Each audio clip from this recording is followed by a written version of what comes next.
Uzun HTML dersligi 17-ci qism HTML 2 bağlanışçı ramka.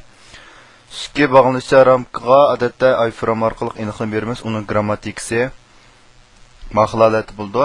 Ya'ni men src degan o'rniga bir dona ulanış adresi keldi. Uningki asli kodni ko'radigan bo'lsak, mana iframe mana oxirlash xat kuchi src deganga bir adres keldi. Buning unumi mana mahlatda ko'rindi. Iframening kenglik va egizlikka kenglik, voids xarakter va egizlik height xarakterining qiymatlari orqali aniqlab beramiz. Bevosita qiymat bersak, pikselli qiymat hisoblaydi, ya'ni % belgisini qo'shib % qiymat berish mumkin bo'ladi. Mana misol qaraydigan bo'lsak, buningda 450 mana birlikni yozma vaqtimizda bu piksel bo'ldi. Biz yoki buningga bet yuzningki kenglik bo'yicha 60% deb mahlatda qiymat bersak, o bet kenglikninki 60% qisminiki nemis bo'yicha oladi.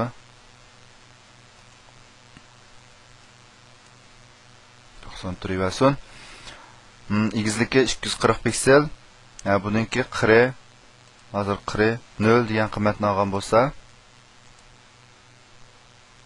mana hozir buningki mana 40 yo'q holatda. Mana 3-chi mazmun iframe'ni 40 o'chirish va uni orqali ziyorat qilish.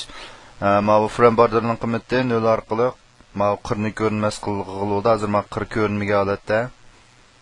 Mana iframe borderining qiymatini agar men 1 deb bir qiymat versam, buni yengilgandan keyin mana 40.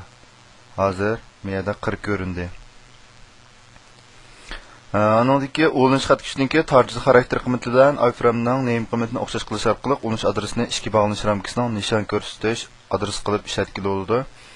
Masalan, mayadagi mana bu ulanish xat kuchiniki mayadagi tarjih qiymatini biz iframe a deb oldik.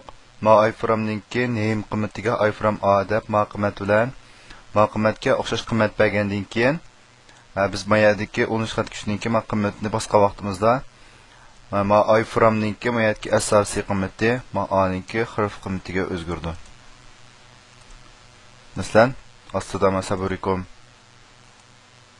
Buni bosgandan keyin bet yangilanmadi. Bevosita ma qismi o'zgardi.